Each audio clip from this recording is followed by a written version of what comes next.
Glória a Deus, boa noite, graça e paz, amados.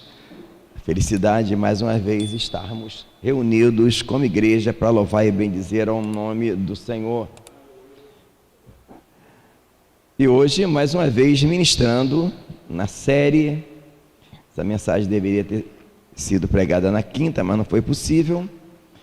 Eu quero saudar nossos irmãos internautas, nossos amados irmãos que estão reunidos conosco através do YouTube. Tudo bem? E também nossos irmãos que estão reunidos conosco através do Facebook, expressar a alegria de poder estar cultuando contigo através da maravilha que é a internet, a sabedoria que Deus deu ao homem, sendo usada para o bem. Estamos felizes pela manhã maravilhosa que tivemos, a celebração da ceia. Foi uma das ceias que realmente eu achei das mais maravilhosas que tivemos, né?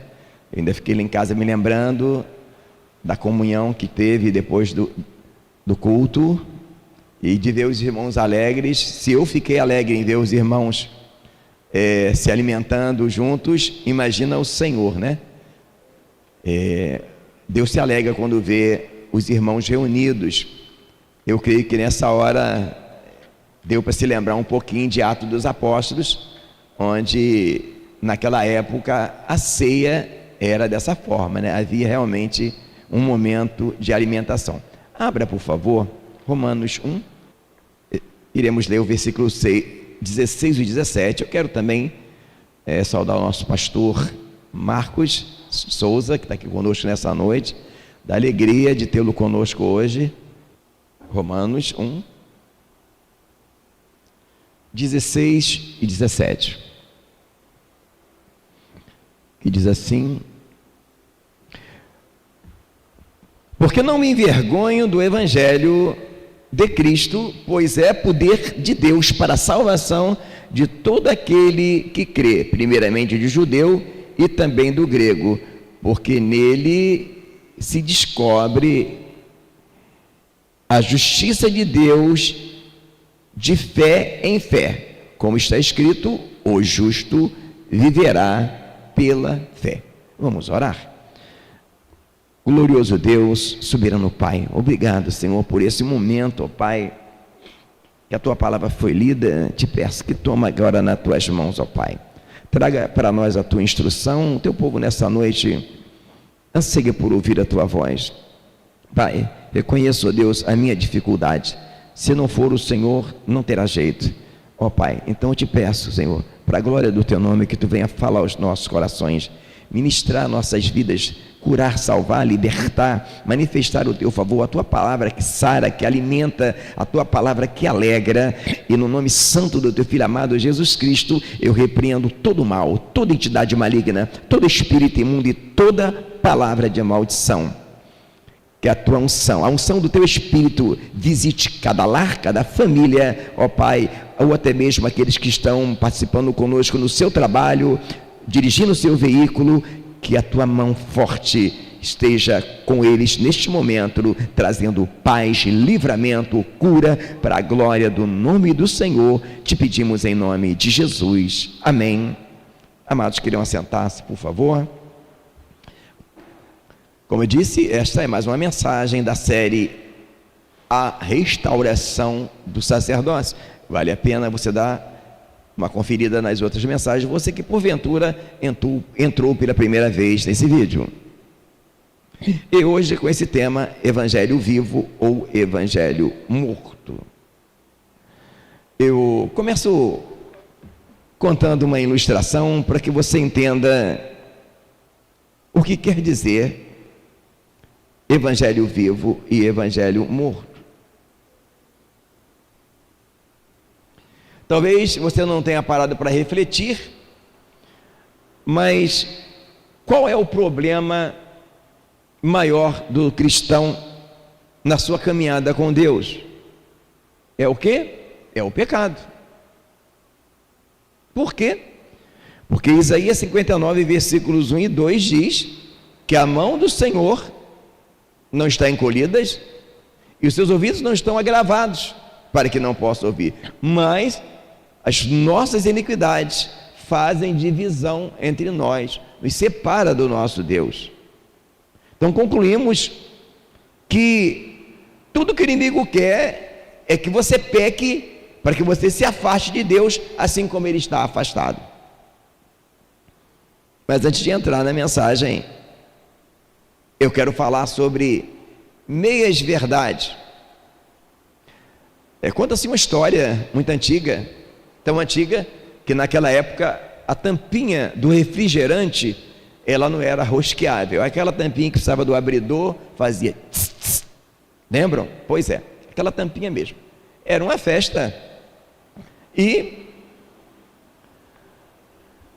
era uma festa infantil, quando de repente a Mariazinha fala para sua mãe: mamãe, engoli a tampinha do refrigerante.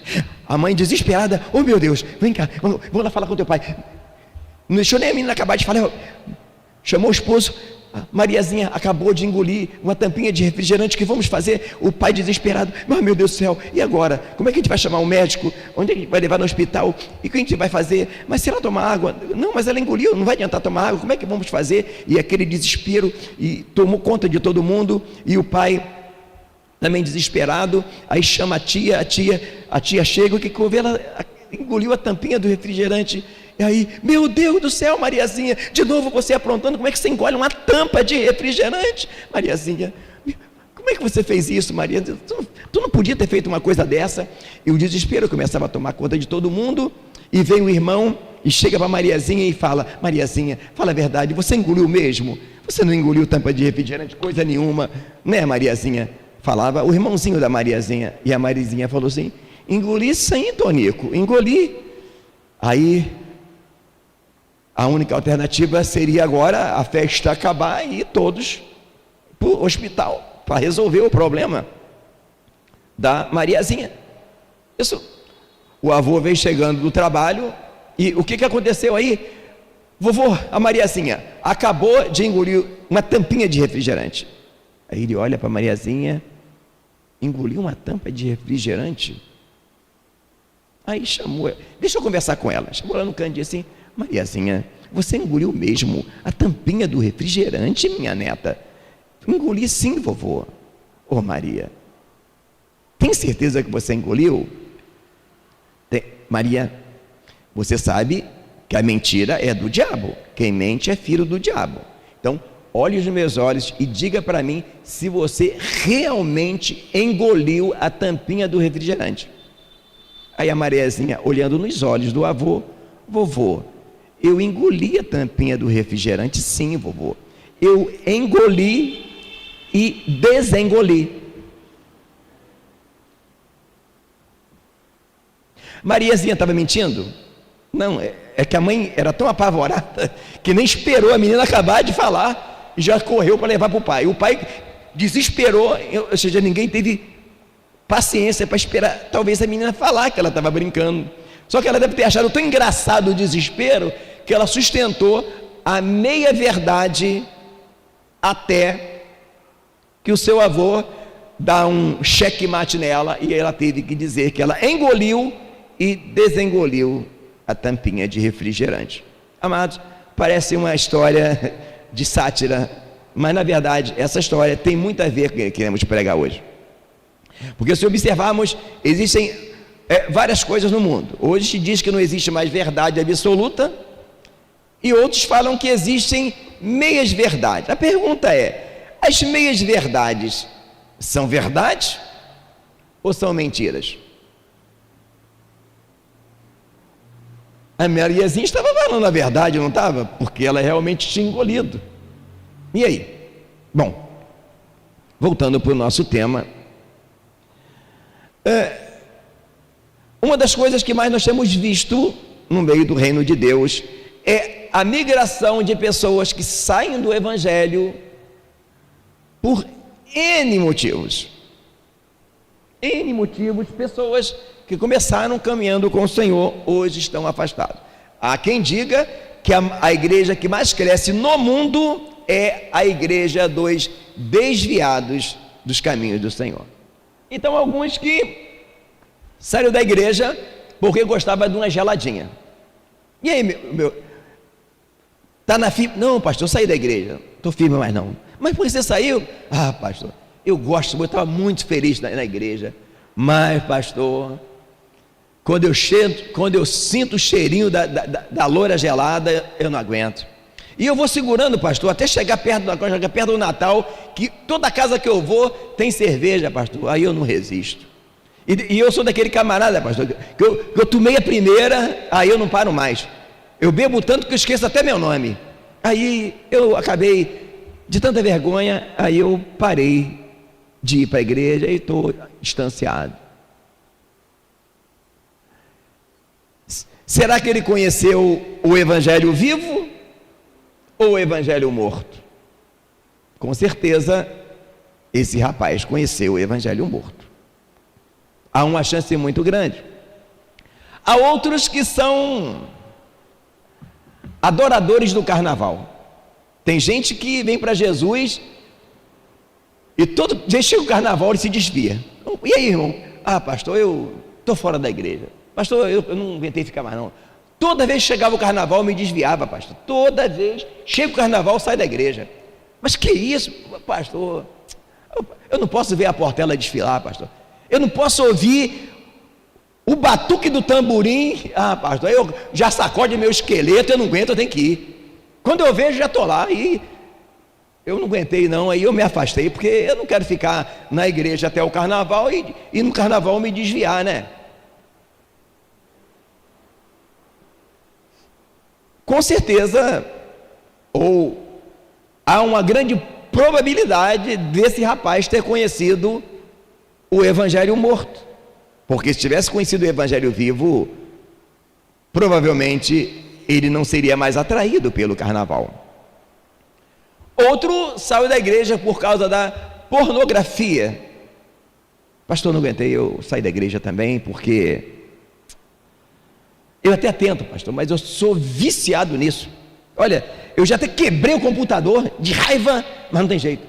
Eu fico um tempo sem ver pornografia, quando eu vejo, pastor, não tem jeito. E hoje, sabe como é que é, né, pastor? Antigamente você vê pornografia do quanto é lugar, e eu não vou ficar na igreja de capa, lá na igreja, e vendo pornografia, e é desse jeito, pastor. Não tem condição de eu ficar não, porque eu sou viciado nesse troço. E mostra a estatística que o Brasil é o maior consumidor de pornografia entre vários outros países nas estatísticas. Há uma chance desse homem que não conseguiu se libertar da pornografia só ter conhecido o evangelho morto. O outro, o problema dele é a ira. E aí, meu irmão, está firme? Não, pastor, saí. Meu amigo, como é que você saiu, rapaz? Tu é um cara bom. Pois é, pastor, eu não sou bom não, pastor. Poxa, mas o irmão é uma benção, o irmão é músico, o irmão toca. Pois é, pastor, meu problema, meu problema, pastor, é a ira. Eu sou pavio curto. Comigo, eu não aguento muito não. Se falar comigo, eu não levo desaforo para casa. E se me irritar muito, pastor, eu prancho logo. E aí eu acabei brigando aí, pastor, e eu fiquei envergonhado. Eu larguei a mão na lata do camarada e aí eu saí da igreja. E não é a primeira vez não, pastor. Eu sou aquele camarada que eu não aguento não, eu falo logo. Será que ele conheceu o evangelho vivo? Ou ele conheceu o evangelho morto? O outro encontra para o pastor, e aí, meu amigo, como é que está? Ô, pastor, está mais ou menos, mas mais ou menos porque, pastor, eu saí da igreja de novo, mas meus irmãos saí, pastor. Pastor, saí e tem mais, e ainda perdi meu casamento. O que foi? Pastor, eu tenho uma fraqueza, pastor. Meu negócio é, eu não posso ver um rabo de saia, pastor. Eu tentei até caminhar com a igreja, mas eu não consigo ficar com uma só. E já perdi até minha mulher, já estou morando sozinho, porque eu não consigo ficar livre da prostituição. Mas que isso, meu filho? A pergunta é, será que ele conheceu o evangelho vivo ou o evangelho morto? Pai, Senhor, meu irmão, como é que está? Tudo bem? Tudo bem, pastor? E aí, está congregando aonde? Está naquela igreja? Não, pastor. Agora eu estou numa outra religião aí. E a religião que ele foi é justamente aquelas religiões que vivem na idolatria e outras coisas mais. O pastor, mas como é que pode? Você sair da igreja, mas a quantidade de pessoas que têm saído do evangelho indo para religiões mais loucas não está no gibi. É fato, é estatística. Mas eu pergunto de novo: esta pessoa conheceu o evangelho vivo ou o evangelho morto? A coisa é tão séria que existem cristãos voltando para o judaísmo. Meu Deus! Eu não consigo nem imaginar se o apóstolo Paulo estivesse vivo agora. Eu acho que ele não ia carecer nem de matar o apóstolo Paulo, não, ele ia infartar sozinho. O Carrasco não precisa de matar Paulo. Quando ele visse, é inacreditável alguém voltar para o judaísmo, cristãos judaizantes. Mas tanto esses judaizantes como esses que vão para outra religião, não tenha dúvida, é impossível alguém que conheceu o evangelho vivo saia dele para voltar para o judaísmo ou qualquer outro segmento religioso. Por último, é o burro. E aí, meu amigo, como é que está? Graça e paz não, pastor, eu estou fora. Mas de novo, pastor, eu desanimei do evangelho. Eu sou muito burro, pastor. Que isso, irmão? Eu sou um jumento. Eu não consigo aprender. Todo mundo lá na igreja aprende as coisas, eu não aprendo nada. E eu faço um monte de burrice. Até minha mulher já falou que eu sou burro pra caramba. Eu sou um jumento mesmo, pastor. Eu não consigo entender o evangelho. Entendeu? Eu vejo as pessoas aprendendo a pregar, entendendo. Eu não entendo nada, eu não entendo o evangelho nenhum. E na minha vida também, pastor, eu faço burrice toda hora. Eu tomo uma vez até prejuízo financeiro, porque eu sou muito burro, pastor. Imagina um cara burro, sou eu. Com certeza, essa pessoa também não conheceu o evangelho vivo. E talvez você já esteja se perguntando: qual é a diferença do evangelho vivo para o evangelho morto? O evangelho vivo, ele é perfeito, ele é completo, como Paulo diz, para que seja completo sem faltar alguma coisa. O evangelho morto é o evangelho de meias verdades. E meias verdades não pode ser considerada uma verdade, porque a palavra está escrito no livro de Salmos que ela é remédio. Se alguém tiver que tomar 7 dias de antibiótico, tomar 3, vai ficar curado? Se alguém tiver que tomar uma dose de 500 ml de algum remédio e não tomar tudo, vai ficar curado? É a mesma coisa acontece com o evangelho. Vem comigo, eu peço que você que está conosco ore. Essa é uma das mensagens mais difíceis para eu pregar, complexas, e que mais o diabo tem fúria quando eu prego o que eu vou pregar aqui agora. Então eu conto contigo, me ajude, vem comigo, porque eu reconheço a minha limitação diante da grandeza dessa mensagem e do encargo que eu tenho nesse momento de transmitir o que o Senhor quer que eu transmita para a igreja nessa hora.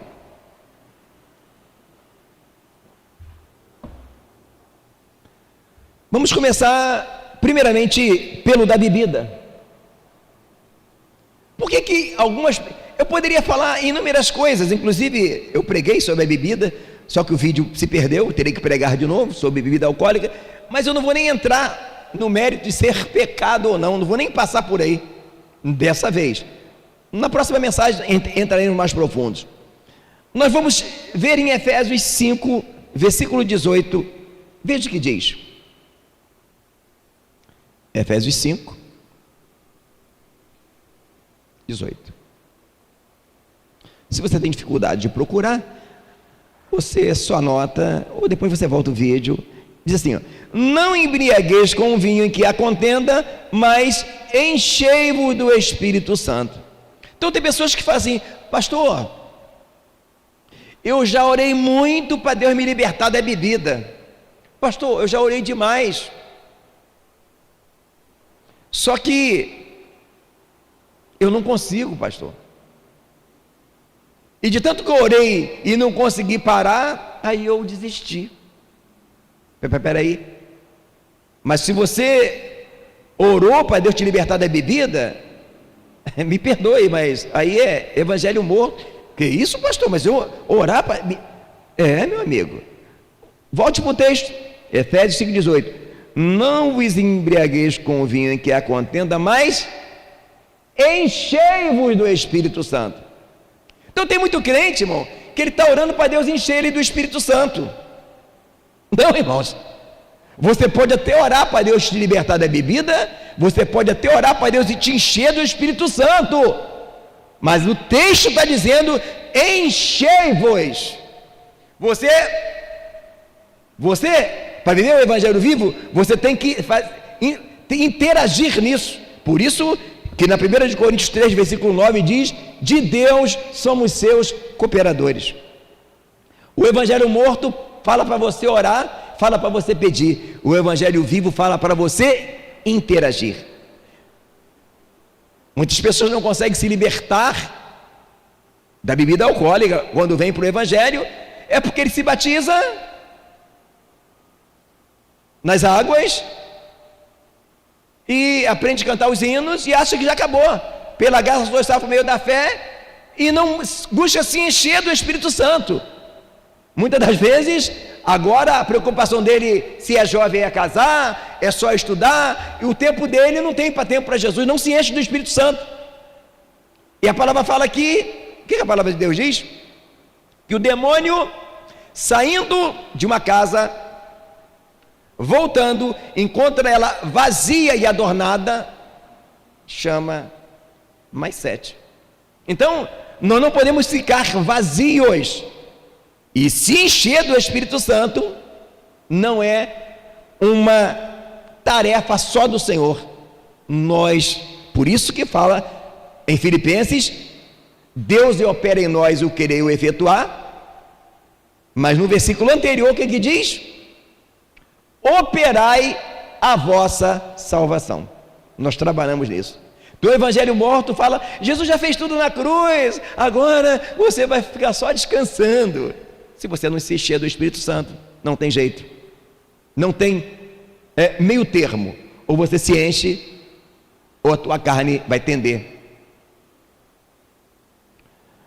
Outros dizem que não conseguem ficar livre de gostar do carnaval, da pornografia, porque isso já está entranhado nele. E aí ele diz: mas eu já orei para Deus me santificar. Irmão, orou para Deus santificar, que legal. Só que eu vou te falar uma coisa para você: isso é evangelho morto. Que isso, pastor? Mas está na Bíblia que nós temos que pedir a Deus para santificar a gente. Sim, até o próprio Jesus disse. Jesus orou: santifica-os na tua palavra. Mas vamos ver o que a Bíblia fala. Isso aí é como a historinha da Mariazinha, é meia verdade. Vamos aqui observar o que a Bíblia fala. Apocalipse 22.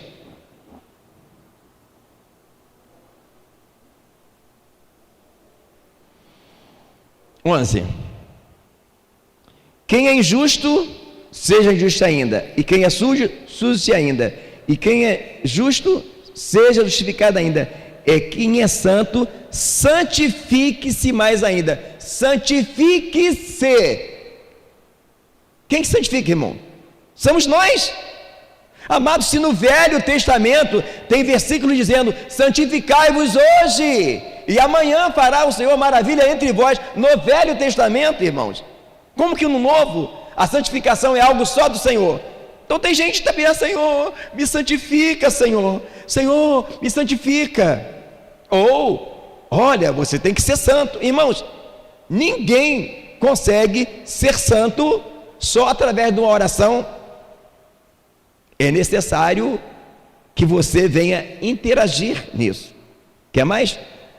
1 de Pedro 1, versículo 15.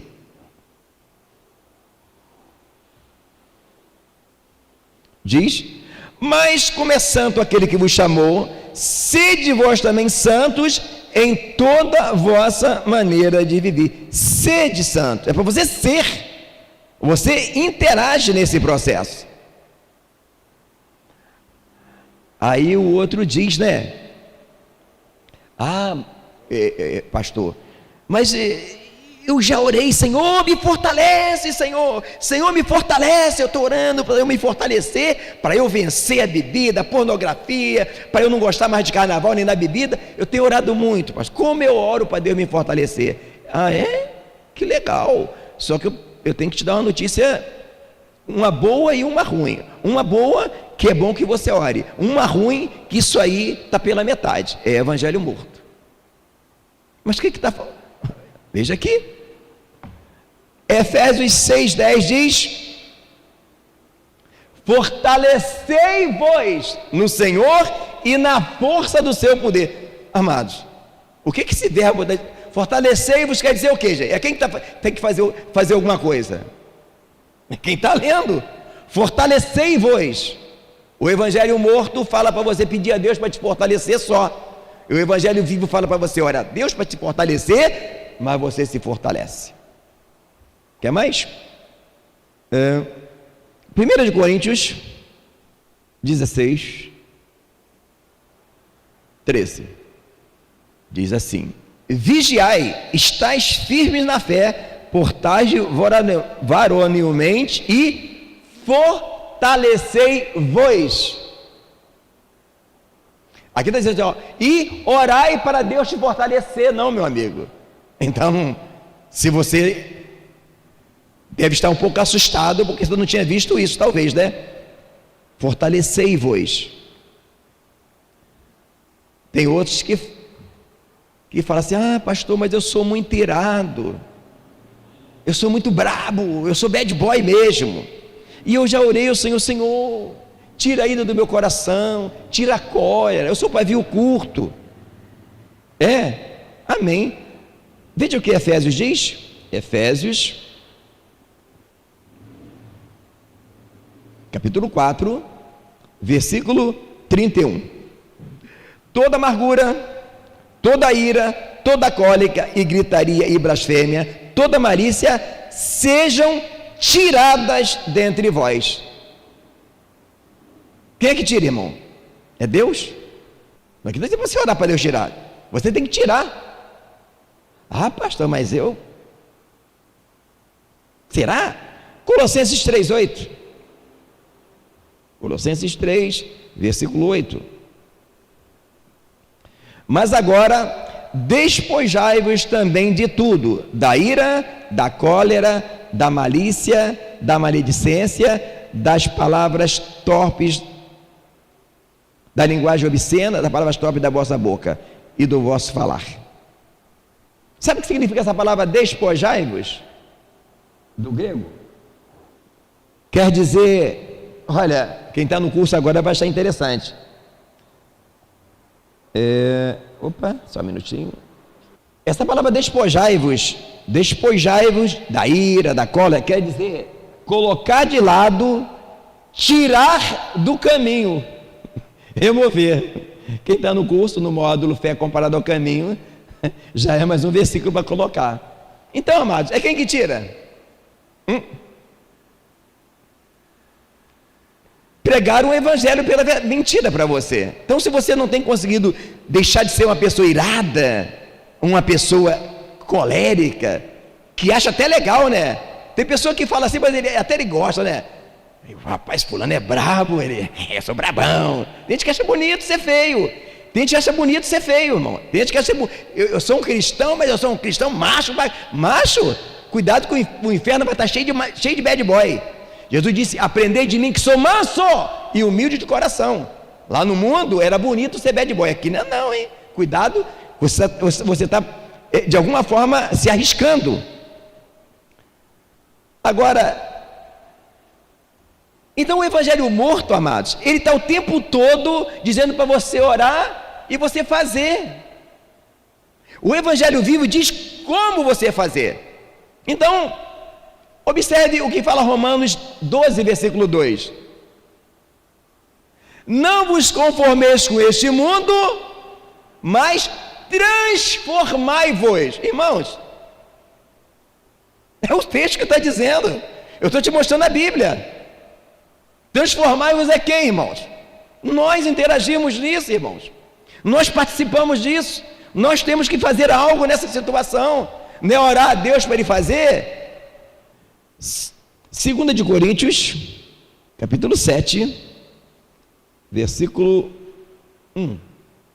Ora, amados, pois que temos tais promessas, purifiquemo-nos de toda a imundície da carne e do espírito, aperfeiçoando a santificação no temor de Deus. Purifiquemos. Nós, irmãos, nós. Não é ficar orando a Deus para fazer aquilo que você vai fazer. 1 de João 3,3. Senão você vai orar a vida inteira e nada vai acontecer. Qualquer que nele tenha essa esperança, purifica-se a si mesmo. Purifica-se a si mesmo, irmãos. Eu estou te mostrando a Bíblia. E aí, percebe a diferença do evangelho vivo para o evangelho morto? O evangelho morto são verdades, mas são meias verdades, como a história da Mariazinha. Precisamos entender a Bíblia por inteiro e deixar. Outros acham que não querem ficar no evangelho porque eles acham que eu sou muito burro. Ah, pastor, não aguentei não. O pessoal entende tudo do curso Edificando a Nossa Fé e eu não entendo nada. Eu fico boiando na maionese. Eu estou já há 10 anos na igreja e eu não tenho sabedoria. Mas você não fez nada? Ah, fiz, pastor. Tiago 1,5 fala que quem tem falta de sabedoria, peça a Deus. Só isso? Me perdoe, tá? Sinto muito te informar, mas é evangelho morto.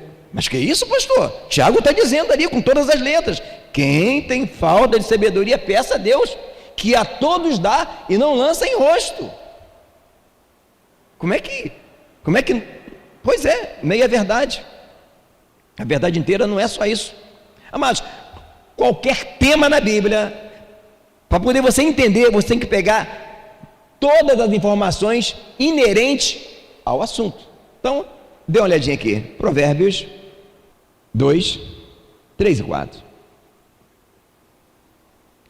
Ou melhor, vamos começar do 1. Filho meu, se aceitares as minhas palavras e esconderes contigo os meus mandamentos, para fazer o teu ouvido atento à sabedoria e inclinares os teus ouvidos ao entendimento, se clamares por conhecimento e por inteligência alçares a tua voz, se como a prata a buscares, se como a tesouros escondido procurares. E aí? É só orar? Aqui está mandando você buscar sabedoria como a prata, como a tesouros escondidos. Tem pessoas, irmãos, que não buscam como a prata, como a tesouro escondido. Se você sabe que tem um tesouro escondido, o que você vai fazer? Você vai querer desenterrar, você vai se aplicar aquilo ali. Tem gente que quer estudar a Bíblia, fica até tarde na festa no sábado, chega na escola dominical domingo, está assim, ó. A aula está rolando, ele está bordando. Para aprender como? Durante a semana não vê o vídeo, não anota, não tenta entender. Então, a sabedoria, ela é algo para ser buscado como a prata. Qual é o lugar que Deus tem tido na sua vida? E se observarmos, e que fala em Tiago 5, logo depois ele vai dizer: peça com fé não duvidando, no 6, porque quem duvida é semelhante à onda do mar. Irmão, a fé sem as obras é morta. A evidência que você tem fé, que Deus vai te dar sabedoria, é que você vai fazer a tua parte e vai buscar. Percebe a diferença do evangelho vivo para o evangelho morto? Mas talvez você vai parar e vai pensar, mas pastor, legal, eu entendi, eu faço alguma coisa, mas como é que eu faço para me encher do Espírito Santo? Para eu me santificar, para eu me fortalecer, para eu me transformar, para eu me purificar? Como eu faço? Porque eu não quero, pastor, ser injusto com as pessoas. Eu não quero ser uma pessoa impura. Eu quero andar em amor. Eu quero andar como um cristão justo. O que eu faço? Aí sim. Aí entra a parte mais interessante da mensagem e mais complicada. Redobre a sua atenção para que você não entenda errado o que eu vou te dizer. Uma das coisas que as pessoas mais confundem no evangelho é que acham, porque estamos no evangelho, nós estamos sem lei. Observe 1 Coríntios, capítulo 9, versículo 21. Paulo disse aqui uma coisa muito interessante. O Paulo, aquele Paulo que quebrou tudo contra quem estava querendo voltar ao judaísmo, ele disse: para os que estão sem lei, como se estivessem sem lei, não estando sem lei para com Deus, mas debaixo da lei de Cristo. A primeira coisa é você entender, para que você venha se fortalecer, se santificar, se transformar, é que se você não sabia, eu tenho informação para te dar, que você não está na lei de Moisés, mas você tem uma lei para seguir, e o nome dessa lei, Paulo disse que é a lei de Cristo. Veja o que ele vai dizer agora em Romanos, capítulo 3, versículo 31. Paulo vem falando no versículo 28, vamos ler o 28 antes do 31. Concluímos, pois, que o homem é justificado pela fé, sem as obras da lei. Agora, olha o 31. Anulamos, pois, a lei pela fé? Ele diz assim: de maneira nenhuma, antes estabelecemos a lei. Se você pegar esse versículo aqui isolado, você vai dizer que Paulo está pregando o judaísmo. Não é, não se assuste não, que eu não vou pregar judaísmo aqui, Deus me livre dessa loucura, mas aqui tem uma coisa séria para ser entendida. Observe agora o que vai dizer Mateus 5,18. Mateus, com mais esse versículo aqui, alguém vai falar que Jesus está falando para guardar a lei, porque em verdade vos digo que até que os céus e a terra passem, nem um jota ou um tio se omitirá da lei, sem que tudo seja cumprido. Guarda essa palavra, cumprido. Mas pastor, como é que é isso? Paulo fala que estabeleceu a lei e não anulou a lei. Jesus fala que não vai passar um jota e um dia sem a lei tenha se cumprido. Olha a chave agora, irmãos, redobre sua atenção. Vamos para Romanos.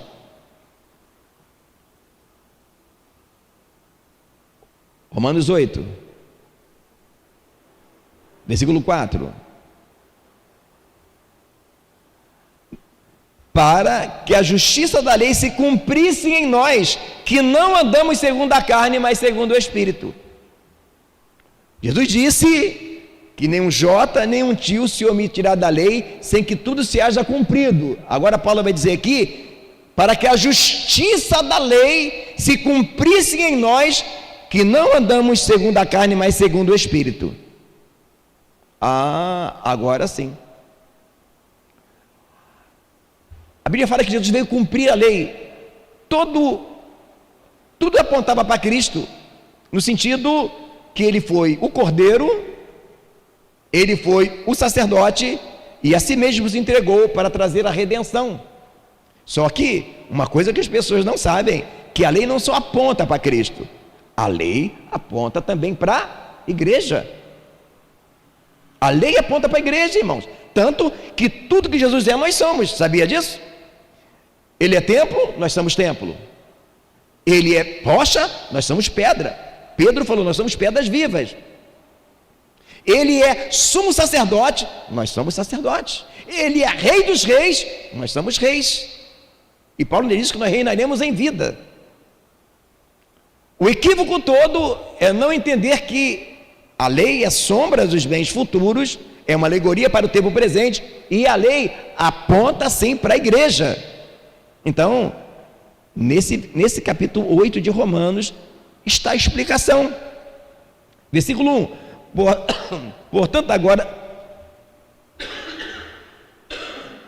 Portanto,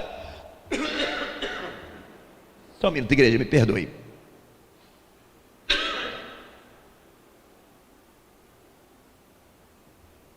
Eu sabia que ia ser difícil, mas eu ia tentar de novo. Portanto, agora nenhuma condenação há para os que estão em Cristo Jesus, que não andam segundo a carne, mas segundo o Espírito, porque a lei do Espírito de vida em Cristo Jesus me livrou da lei do pecado e da morte. Então, quando nós saímos da lei de Moisés, que termina com a morte de Cristo, automaticamente nós entramos na nova aliança, na lei do Espírito. Na lei do Espírito. E nessa lei, nós somos sacerdotes. Então, a única forma de você se santificar, de você se fortalecer, de você mortificar, é você entendendo, temos uma lei para seguir. Paulo está dizendo, fiz como que tivesse lei, não estando sem lei para com Deus. E o que Paulo fala aqui, o Tiagão, ele vai ratificar lá. A maior loucura que eu já ouvi um teólogo dizer uma vez, é que a pregação de Tiago colide com a pregação de Paulo, coisa nenhuma, estão unidas demais, que aqui Paulo fala de lei, do Espírito, veja como que o Tiagão vai chamar essa lei. Vamos lá, Tiago 1:25. Aquele, porém, que atenta bem para a lei perfeita da liberdade, nisso persevera, não sendo o ouvinte esquecido, mas fazedor da obra, este tal será bem-aventurado. Como é que é o nome da lei? Lei perfeita da liberdade. Por que eu estou mostrando esses versículos, amados? Porque qualquer tese na Bíblia só se fundamenta com 2 ou 3 referências. Agora, ainda em Tiago, capítulo 2, versículo 8.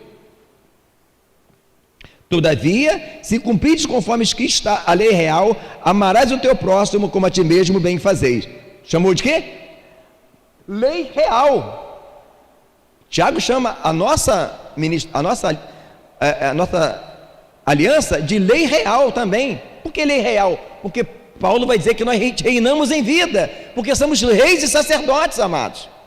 Ainda em Tiago, ainda no capítulo 2, o versículo agora é o 12. Assim falai, assim procedei, como devendo ser julgado pela lei da liberdade.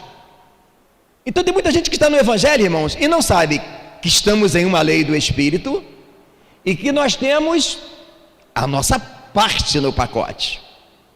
Para que você tenha uma ideia mais profunda, se você estiver em pé, eu peço que você sente, porque agora eu vou fechar com chave de ouro, aqui em Gálatas. Já falamos em Romanos, já ouvimos do Tiagão, agora o que Paulo vai fazer aqui em Gálatas é de arrepiar. Paulo em Gálatas, ele entra lá quebrando tudo, porque Gálatas queria voltar para o judaísmo. No capítulo 3, versículo 2, ele diz: só queria saber isso de vós, recebeste o Espírito Santo pelas obras da lei ou pela pregação da fé?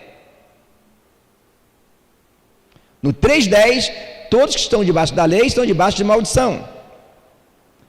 3:11, é evidente que pela lei ninguém será justificado diante de Deus, porque o justo viverá pela fé.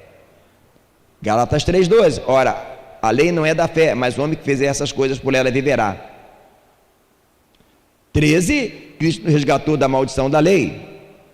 Gálatas 5:4, separados estáis de Cristo, vós que justificais pela lei da graça têm caído. Depois que ele fala isso tudo, olha como é que ele vai fechar o pacote. Gálatas 6:2,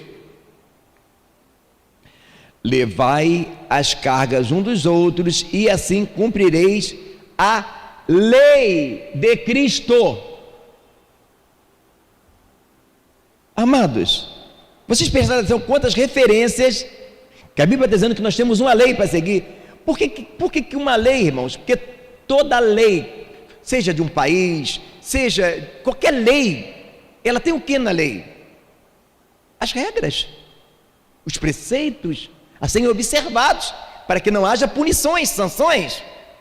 Então, o motivo pelo qual algumas pessoas não conseguem vencer a sua carne é porque elas não entenderam que tem uma lei para seguir. E quando Jesus chama as pessoas para seguirem, como que foi a chamada de Jesus? Vinde a mim todos vós que estáis cansados e oprimidos, que eu vos aliviarei. Eu multiplico o pão, eu transformo água em vinho. Foi isso que ele falou? Não. Ele vai dizer que tomai sobre vós o meu jugo, porque o meu jugo é suave e o meu fardo é leve. Então ele está dizendo assim, olha, vem caminhar comigo, só que nessa caminhada tu tem um teu trabalhinho para fazer, tá, meu amiguinho? Tu tem um jugo e um fardo para levar. É o quê? Quando ele chama outra vez alguém para seguir, ele diz o quê? Quem quiser vir após mim, negue-se a si mesmo e tome a cada dia a sua cruz. Opa! É a cruz. Então, amados, por que algumas pessoas não conseguem vencer a sua carne? Porque evangelho sem lei, evangelho sem sacerdócio é evangelho morto. Amados, a nossa carne não se converteu. Paulo escreveu lá em Coríntios, a nossa redenção final será no arrebatamento, onde ele diz, tragada foi a morte na vitória, ficaremos livres desse corpo, receberemos um corpo glorioso, e aí nunca mais ficaremos vulneráveis ao pecado. Por enquanto, precisamos sim exercer o nosso sacerdócio, para que possamos alimentar o nosso espírito, e vencermos a nossa carne. Então, talvez você pergunte, e aí, pastor, como é que eu faço para eu me fortalecer, para eu conseguir andar? Porque dizer para a pessoa andar em santidade é fácil, irmão. Dizer para você, olha, vocês têm que ser amáveis. O negócio é conseguir, irmão. E como que se consegue? Pois é. O que nós lemos agora? Jesus disse, a condição para seguir é carregar a cruz. Amados, o que Jesus está dizendo aqui? Jesus está falando do sacerdócio, irmãos. Quando Jesus carrega a sua cruz e é crucificado, o que ele fez ali? Ele exerceu o seu sacerdócio. Quando ele fala para nós carregarmos a nossa cruz a cada dia, ele está falando do nosso sacerdócio. E Pedro vai chancelar isso aqui lá na carta de Pedro. Veja aqui o que vai dizer em Pedro. Tem crente, irmãos, que não conhece. Tu já imaginou você estar numa empresa que você não sabe qual é a tua função lá? Tem crente que está no reino, irmão, e não sabe nem o que ele é. Irmãos, veja o que nós somos no reino. 1 de Pedro, capítulo 2, versículo 1. Não leia não. Veja bem, amados, o que nós somos no reino de Deus. Veja, amado, quando Jesus chama as pessoas para seguir, ele podia falar assim, ó, quem quiser vir após mim, negue-se a si mesmo, traz o dízimo, né? Traz a oferta. Quem quiser vir a si mesmo, muda a sua roupa de... Não.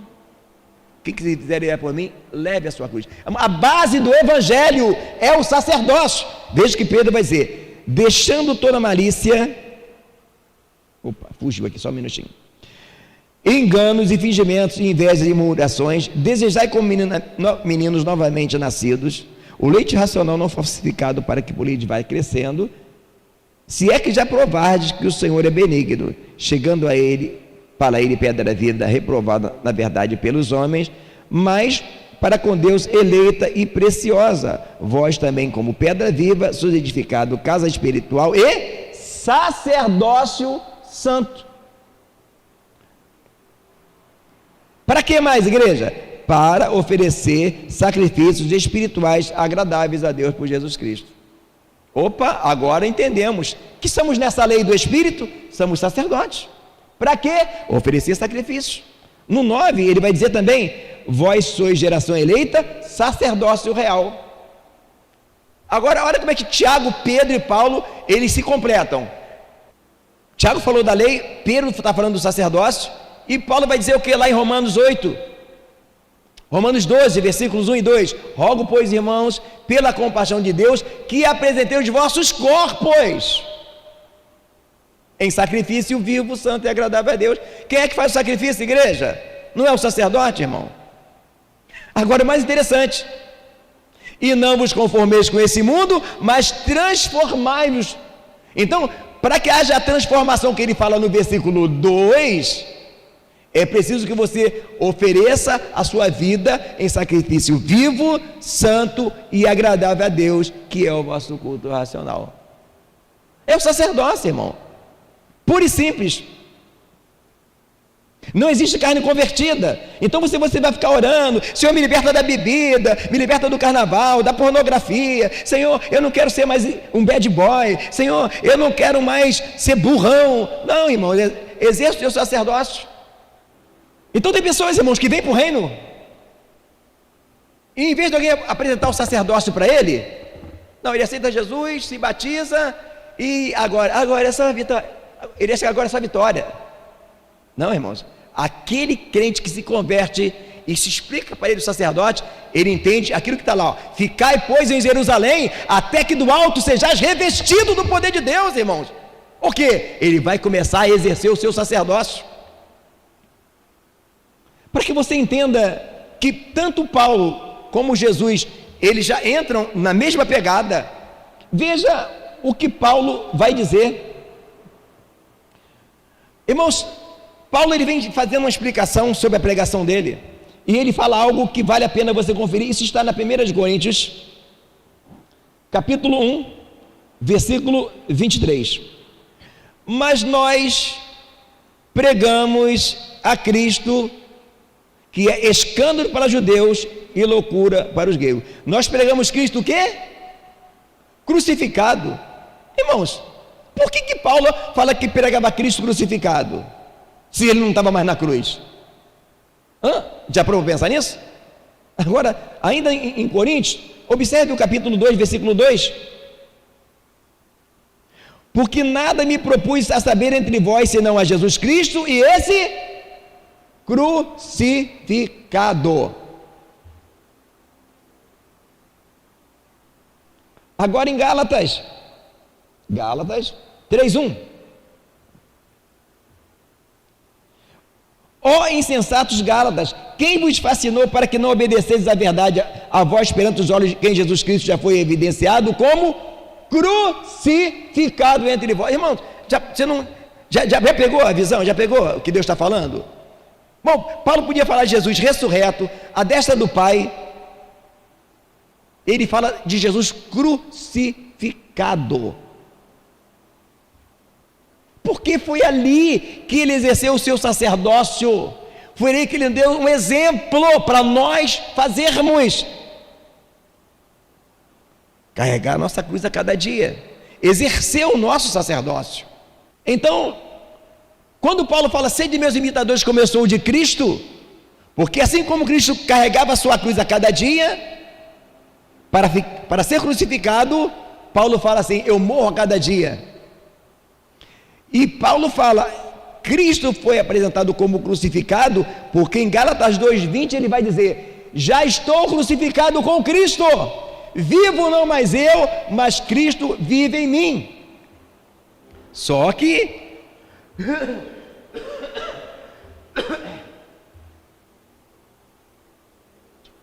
se formos até aqui, não está completo. Olha como é que vai completar isso aqui.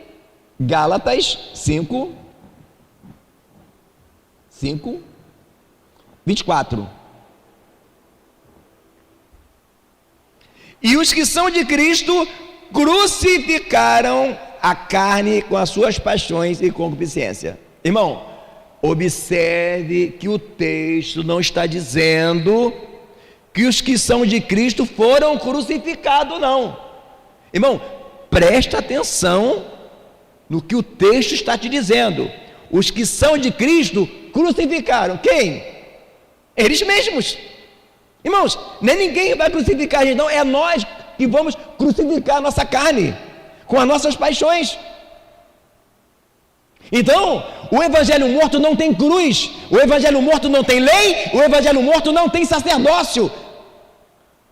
O evangelho sem cruz, sem lei e sem sacerdócio tem pouca diferença do judaísmo, onde você tinha, faça isso, faça aquilo, irmão, não tem como, irmão, a nossa carne não se converte. A única maneira de nós vencermos a nossa carne é entendermos que fala em Gálatas: andai em espírito e não cumprireis as concupiscências da carne. Não tem outra forma de você fazer, não tem outra forma, não tem outro jeito. O evangelho morto fala para você fazer, o evangelho vivo fala para você fazer e te fala como fazer. Fala como você fazer. E o detalhe todo, irmãos, que há dois tipos de crente. Dois tipos só de crente, irmão. Dois. Só tem dois tipos. Os outros são só ramificações. O que entende, conhece e valoriza o sacerdócio, e aquele que acha que a igreja é um clube social, onde você tem a tua namoradinha, os seus amigos da banda, tem festinha, né? Mas não se liberta. E o que entende o sacerdócio? Dois tipos. O que não entende o sacerdócio, ele acha que orar, jejuar, ler a Bíblia e fazer vigília é uma penitência. Ai meu Deus, oração, eu não gosto de oração. Ai, fazer jejum. Ele acha que é uma penitência. Espera aí. Jesus disse que jugo suave e fardo leve.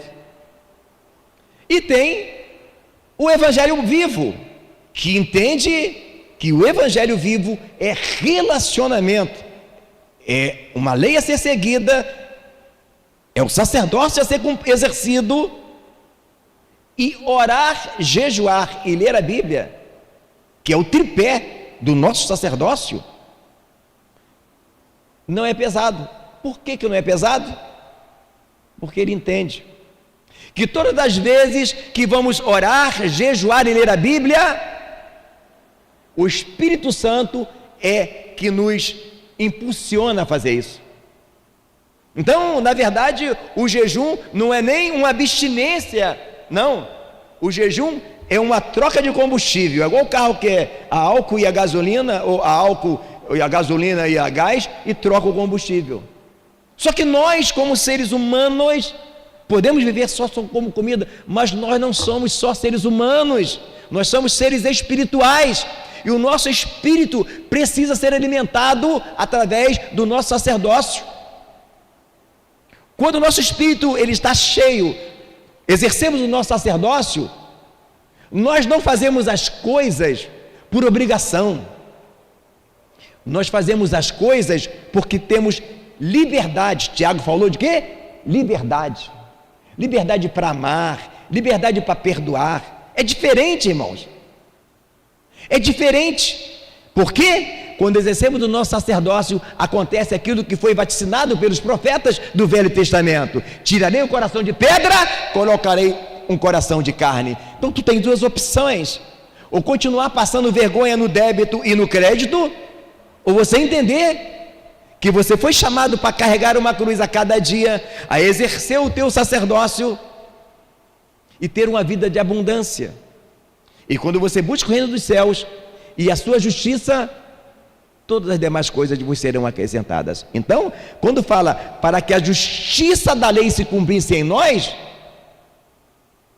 só se cumpre em nós se nós andemos segundo o Espírito. Senão, não tem jeito, irmãos. Senão vamos ficar num evangelho de regras. Faz isso, faz aquilo outro, mas que na prática não vai funcionar, porque a carne não obedece aos comandos. Carne só tem uma forma de você vencer ela, é se você crucificar ela. Pegou a visão? Quando, irmãos, pare para pensar, Jesus sendo filho de Deus, ele vivia uma vida de oração, de jejum. Por quê, irmãos? Já parou para pensar nisso? Ele estava nos dando um exemplo de como vencemos a nossa carne.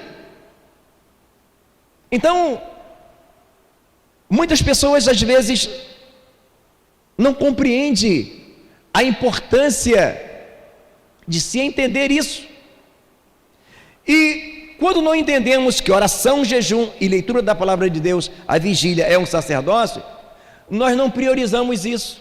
Então tem crente que está achando bem na fita, não, eu já fiz o plano de leitura, eu já evangelizei, eu já dei comida para mendigo, eu já toquei o violão, eu já fiz isso. E entra na mente dele que está tudo bem. Amados, nós só estamos bem quando estamos tendo liberdade em Cristo. Um evangelho onde amar, perdoar, não é nada pesado. Por quê?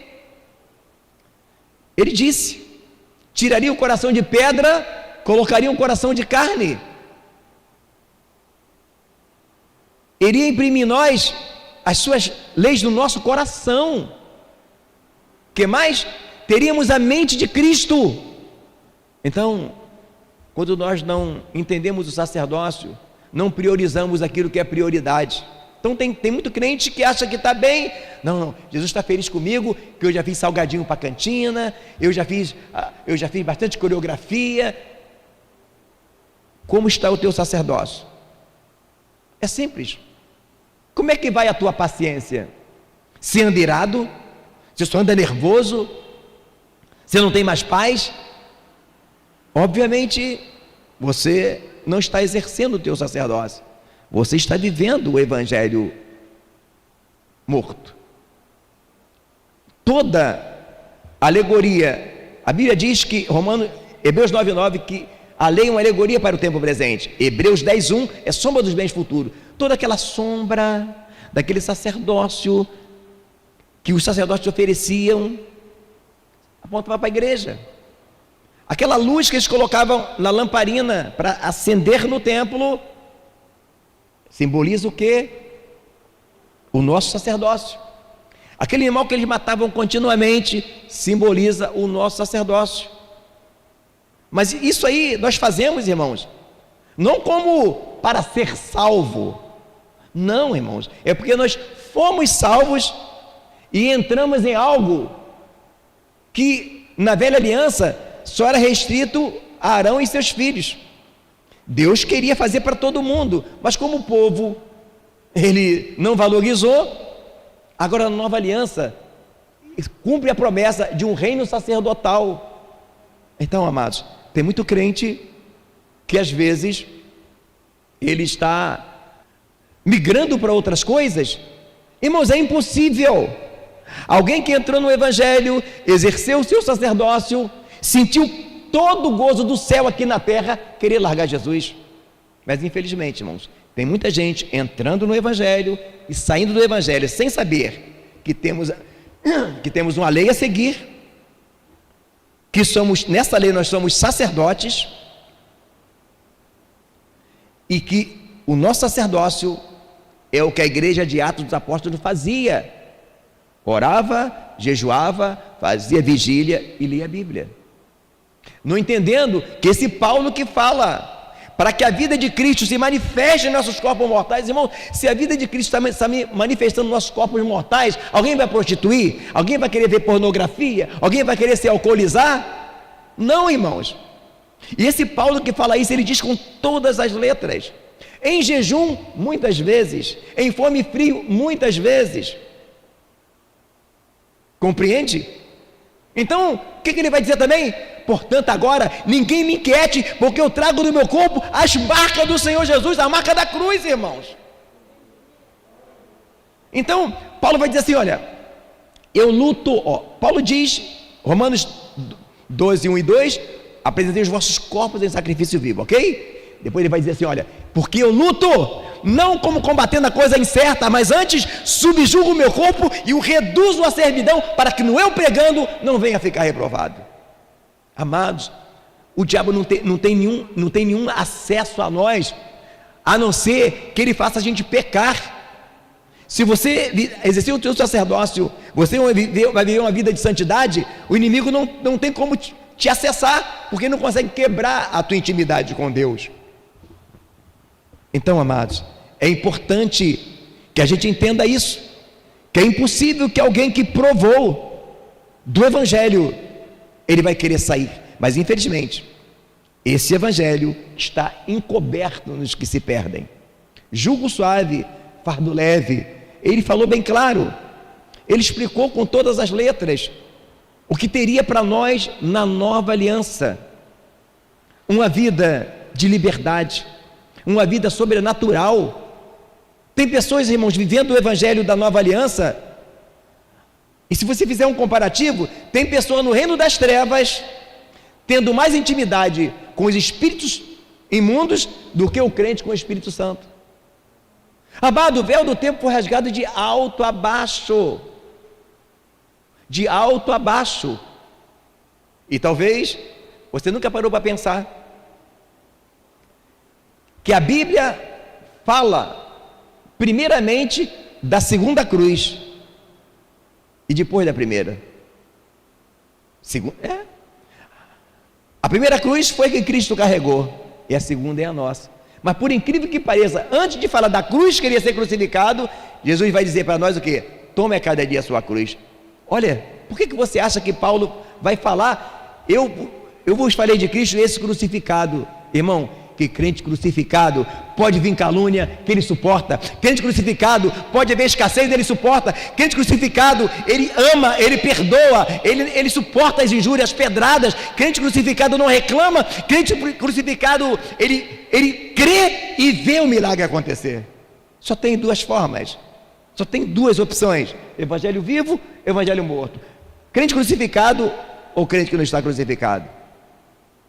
O evangelho simples, o evangelho eficiente, o evangelho antigo dos nossos pais, dos nossos avós, onde a igreja triunfava, onde a igreja vencia, é necessário que nós venhamos a exercer o nosso sacerdócio. Paulo falou aqui em Romanos: não me envergonho do evangelho, porque é poder de Deus. Mas poder de Deus para quê, irmãos? Tem gente que pensa que poder de Deus é para expulsar demônio, poder de Deus é para curar enfermos. Não, irmãos, isso não é o maior, não. Porque lá em Mateus 7 fala: muitos me dirão naquele dia, se eu não estou, não me profetizamos? Não fizemos muitas maravilhas? Eu diria abertamente: apartai-vos de mim, que eu nunca vos conheci. O maior poder desse evangelho é para vencer a nossa carne através do nosso sacerdócio. Porque tem gente que pensa que o evangelho é poder de Deus, é para falar língua estranha. Não, mais do que falar língua estranha, é controlar a tua língua. O evangelho é poder de Deus para quê? Para você amar, para você perdoar, para você suportar, para você deixar de ser invejoso, para você deixar de ser rancoroso, para você deixar de ser aquilo que você não quer ser e não consegue da tua maneira. Por isso é necessário estar crucificado com Cristo. É crucificado com Cristo que nós iremos vencer. Esta é a palavra de Deus para nós nessa noite. Vamos orar? Oremos. Bondoso Deus e eterno Pai, dá-nos graça, Senhor, para que nós venhamos, ó Deus, viver o Teu Evangelho puro e simples. Dá-nos graça, Senhor, para que nós possamos exercer o nosso sacerdócio, ó Pai, porque sabemos que os dias são os últimos, ó Deus, e a Tua igreja, ó Pai, eu sei que ela vai passar por uma peneira, e aqueles que estiverem exercendo o seu sacerdócio irá suportar, ó Pai.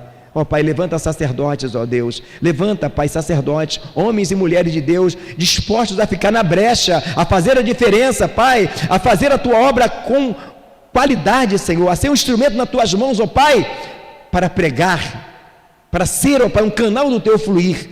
É o que eu te peço, te agradeço, em nome de Jesus, amém.